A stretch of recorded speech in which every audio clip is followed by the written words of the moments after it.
and good morning, everyone. My name is Sebastian Weil. I'm CEO of Studio71, which is the MCN owned by Pro7 in Germany, which is one of the largest broadcasting group in Europe. And I'm happy to be here and tell you more about what we do at Studio71 and especially how we work together with advertisers. And I'm actually happy to hear that Facebook is not stealing any money from broadcasters. So let me start by showing you our new company trailer.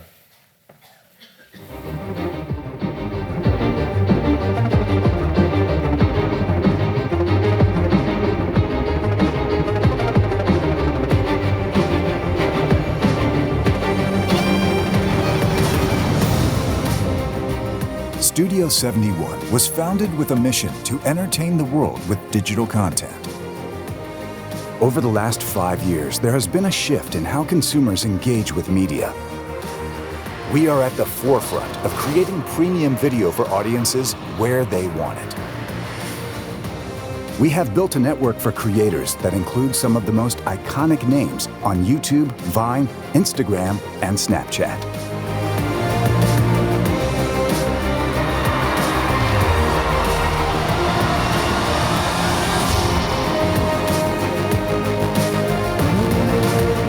There isn't a network in the world that has this kind of viewership and engagement with its content.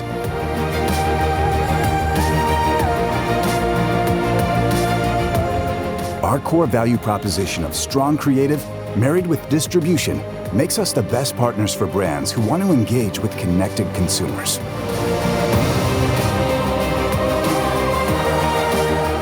Every day, the audience is voting with their eyeballs. It is incredibly challenging to keep up with the changes in content consumption. Brands need partners like Studio71 who are creating the content trends of tomorrow, today.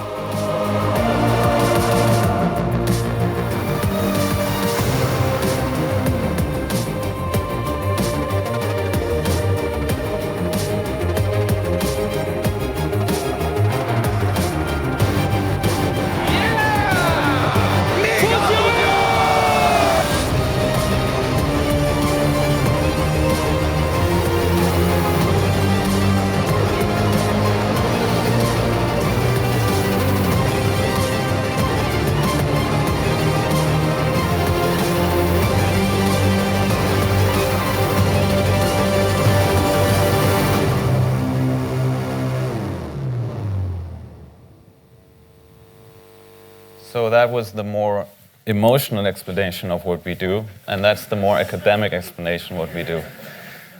So I like to compare or call MCNs the broadcasters of the online video world, because if you look at the value chain, the content value chain, it's not such much a difference of what MCNs do in this content arena and what TV stations and broadcasters do in the TV world. There are two very important differences, though. One is that in the online video world, there's no separation between the ad sales part and the distribution part anymore. That's why broadcasters are struggling or have struggled to work together with players like YouTube, because they are not only a distribution platform that can obviously bring a lot of reach to content, but they are also a competitor in the ad sales arena. And the second big difference is that if you look at the television markets, they are mainly regional markets that are focused on certain countries, certain territories, whereas in the online video world, you are a global company if you upload a video. And that's, of course, also a huge opportunity for broadcasters like us, like the Pro7 group, to internationalize their video business. So if you look at how our company is organized, it's organized along 4 key areas that we cover. We were founded 2 years ago in Berlin. Beginning of this year, we took over the majority of an MCN called Collective Digital Studio in the United States. So we are now one of the largest global MCNs. And we focus on these 4 areas. The first is we have a team that scouts the market daily for new successful social influencers who publish their videos on different platforms, mainly on YouTube, but also on Facebook and other platforms. We have a department that is developing and producing own content. That's very important for us. I will show you some examples later on. Then we have one area, one department where we do channel management. So it's not only about aggregating and producing content, but it's also about driving traffic to these content, doing cross-promotion between the channels in our networks, and using tools to analyze when is the best time to upload to which platform. And then probably the most important part for our partners is the monetization part, working together with brands, selling traditional advertising like pre-rolls, but also, and that's a huge trend we see, not only in Germany and the US, but basically globally, is bringing together social influencers with large brands and creating branded entertainment campaigns. I will show you one example later on as well. So as I said, we merged Studio71 with CDS. We are now number 5 worldwide, one of the largest global MCNs. We unite more than 2.5 billion video views per month, so it's massive reach that we have in the network. And one thing we are very proud of is that we achieved these 2.5 billion video views with only little more than 1,000 channels in our network. So we like to refer to us as a premium network. If you look at the MCN space, you can roughly divide it into the aggregator MCNs. These are the MCNs who have tens of thousands of channels in the network. They focus more or less on creating massive reach, but also chase the long tail content. And then you have the premium MCNs, or how we like to call them, studio MCNs. These are the MCNs focusing more on creating own content, working together with fewer channels, but large channels. That's the spot we are in, and within this space, we are by far the largest MCN. So if you look at the ratio of video views per channel per month, we are nearly at 2 million video views per channel per month. And that shows you that our content is really relevant to the audience. It's not the long tail content. And of course, then in turn, it's also very relevant for advertisers to place their ads around this content. We have 7 offices worldwide, mainly still based in the US and German-speaking territories. We just opened our London office last month. So still taking applications if you have anyone who likes to enter the MCN space. And of course, we will also look into other territories and probably expand to other countries soon. We are not focused on any specific vertical, so we cover basically all the popular verticals on the net. So in total, we focus on 7 verticals, and we have some of the really largest creators on YouTube in our network. In US, for example, Red and Link with more than 12 million subscribers. We have Epic Mealtime. In Germany, we have the #1 Kronk in our network. We have LeFloid in Germany, which is a creator who just recently interviewed our Chancellor, Angela Merkel. So it shows you how powerful these creators have become. So it's really, we're not talking about any niche phenomenon. And I always refer to the white spot. If you are not in this target group, or if you're not old enough to have kids in this target group, you barely get in contact with these creators. But if you have teenage kids, you know what I'm talking about. I mean, these are mega stars and really popular influencers. And we also see that these influencers are more and more moving to the big screen, moving to television, moving to movie theaters, because they've just become very, very popular in the target group. So one specialty of Studio71 is that we not only aggregate channels on the net, but we also develop and produce our own formats. We've done that really successfully in Germany by entering the live stage. So we've developed a lot of live formats, especially made for the web. Examples are Last Man Standing, which is a battling format where we have different influencers battle each other in different gaming disciplines. It's actually an 8-hour live marathon, and it still works very well. So one question we ask ourselves when we started Studio71 2 years ago is, does it really work to have a linear programming on the net? And it turned out it works very well. So you still get a huge audience to sit in front of the laptop or to use their mobile to tune in at a certain time if it's good programming. And on the US side, we've developed a lot of really successful fictional formats like Video Game High School, and we are just in the preparation of launching our first feature-length movie called Natural Born Pranksters, which will be released next year and also go to movie theaters in the United States. We're working together with Lionsgate there. And this is a nice movie. It includes some of the largest pranksters on the net, and we are very happy that we have them, and are excited that hopefully this will be a really large success also in the movie theaters. So apart from this creative work around content, it's also important on the net that you have a department and your specialists who are able to drive traffic to this content. So it's not enough anymore to have a good piece of content unless you go viral, and I think no one has really discovered the success formula for going viral. But if you have a good piece of content, you still need the analytics, and you need the mechanisms to really drive traffic to this content. Therefore, we have our department who has their own tools. We, of course, do search engine optimizations. We use cross-promotion between the channels.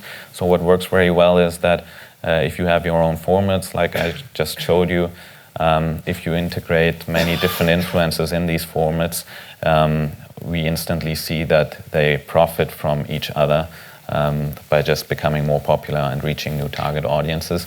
And we as a broadcaster also use television to promote our channels and our formats. So we've actually also included some of these influencers in one of our top prime time shows in Germany, and that worked very well for both sides. So we got new target groups to tune into the television show, and we also got new target groups to subscribe to these channels on YouTube. And we offer this channel management services also to brands, as you can see. So we're setting up own YouTube channels with some of the largest global brands. And one nice example is Coca-Cola, where we've developed and are producing a format called Coke TV. So this is a format where we actually run the channel. We do all the channel management for them on YouTube. But we also develop one episode each week where we fulfill the dreams and wishes of the community. And we've engaged one of the largest creators in Germany who is hosting that show every week.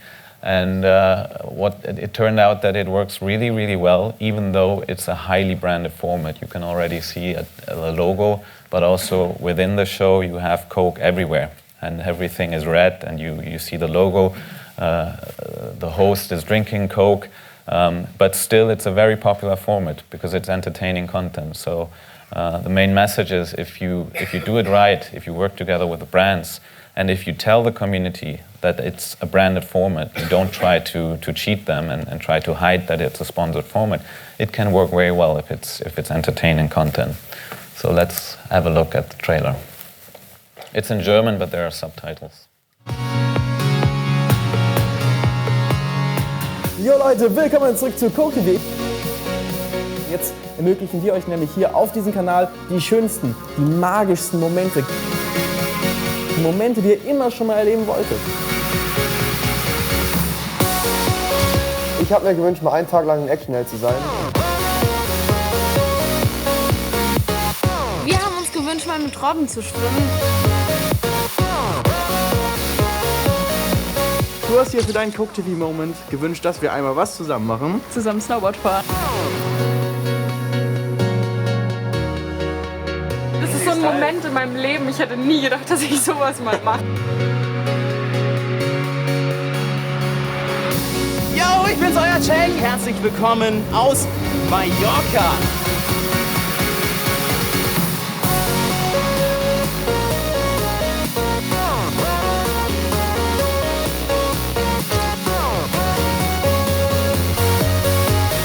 Absoluter Oberhammer, oder nicht?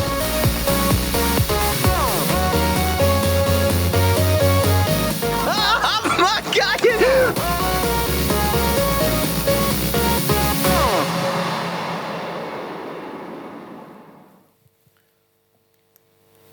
So Coke TV sits on YouTube only, but if you look at the distribution landscape, it's a good development because we see that the distribution landscape is further fragmenting. We just heard Facebook, and there are many other players now entering the online video stage. So that's a good development for companies like us. If you own content, if you have premium content, everybody is looking for that piece of content, and therefore the whole development is very good. Of course, still YouTube is our main partner, and will probably remain our main partner for quite a time. But it's good to have also alternatives, and in a world where you have a very complex distribution landscape, of course, players like us are also important partners for brands who have to decide which content to place on which platform and how to actually play out their campaigns. So that was the short overview. Thank you very much for your attention, and I'm happy to take questions. Thank you, Sebastian. Have we got any questions in the audience? We've got one here at the front. Please, can you wait for a mic? There's one on its way.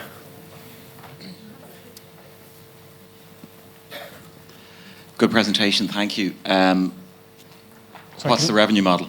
Sorry, can you introduce yourself? Yeah, my name's Conor Mullen from RTA in Ireland. What was the question, sorry? What's the revenue model? The revenue what? Model. Model. So the main part is still traditional advertising, just selling pre-rolls in front of these videos. But what we are seeing is that one trend, the branded entertainment revenues are increasing. And another interesting field is connecting video with commerce offerings. So actually doing promotion of products just within the videos and linking out to e-commerce platforms. But the main revenue model is still standard advertising. Any further questions? YouTube take their share of that? They take a share, yeah. Unfortunately. Maybe Facebook won't. Let's see. Can we get a mic? Can we go to Jeff? It's Jeff or Jerry from Sky. What's your definition of a view? Of the what? Of a view. It's basically the definition that YouTube gives us. So what's that? I think it's, I'm looking at Google, I think it's 3 seconds. Yeah, that's 29.95, I think you said earlier. Okay. So if I've watched for an hour, I've counted 1. That's 1. If I watch for 3 seconds, I count for 1. Excellent, thank you. No, not at YouTube. I think at YouTube it's, just to be clear, it's 30 seconds before they charge for an ad. No, I wasn't talking about ads. I see you were just talking saying about what a definition, you say you've got 2.8 billion views, what have you added up to account for 2.8 billion?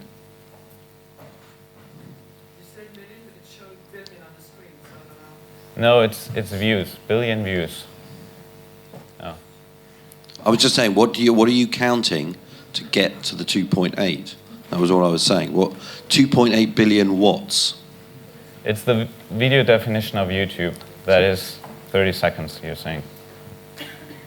But is that for stream starts? So it's not stream starts for content. It's once it's had 30 seconds of content viewing, you count as a content view. So there's a difference between a view. So this is David Benson from Google, everyone. Yeah, so I think what we're talking about here, which is, I think, relatively simple, which is just the difference between a view and watch time. So I think the figure he was giving us was this is the number of views that their programming has aggregated. However, to work out the total number of watch time, you would have to multiply the number of views by the average watch time per video, and then you'd have total watch time. So if maybe one other number is that in our network, the average watch time of these video views is about 4 minutes. Thank you. Super. One final question from anyone? At the front here.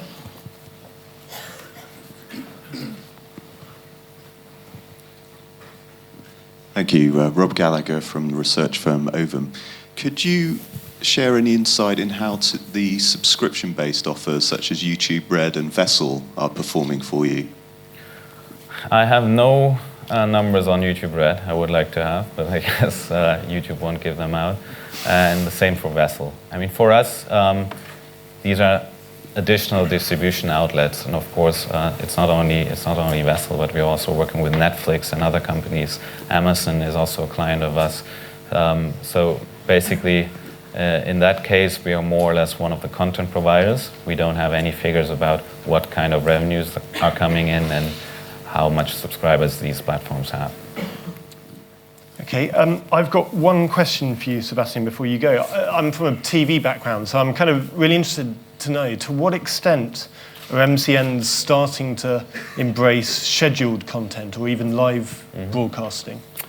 Good question. So it's one of the areas we focused on very early, where we are actually telling the community, tune in every Thursday at 6 o'clock, you have 1 hour of live streaming.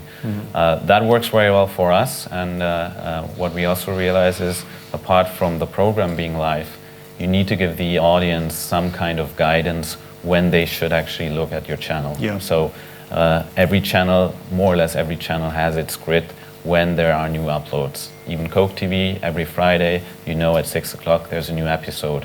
And what we realize from the analytics is really that the people are waiting for this moment, and they tune in just very few seconds after you upload the content. So it's about giving some programming, but of course don't taking the freedom of choosing when to watch it. So even the live formats are on catch-up afterwards. And do you monetize these live broadcasts with mid-roll advert breaks? You do? For the large live shows we have, like the Last Man Standing, it's 8 hours, we do mid-roll blocks. So that model is very similar to television. Okay, brilliant. Well, a big round of applause for Sebastian, Thank you. everyone.